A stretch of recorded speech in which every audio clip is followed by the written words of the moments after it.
हे बघा शिंगाल्या आल्यात.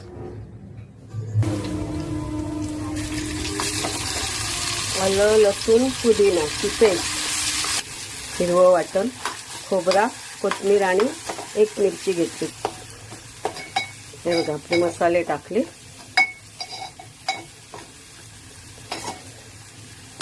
आणि आता या शिंगाल्या, हे बघा त्यातल्या शिंगाल्या टाकल्या. शिंगाल्याचं कालवण आहे, त्याच्यात आपण पाणी. चला, शिंगाल्याचं कालवण रेडी आहे. हे बघा शिंगाल्याचं कालवण रेडी झालेलं आहे.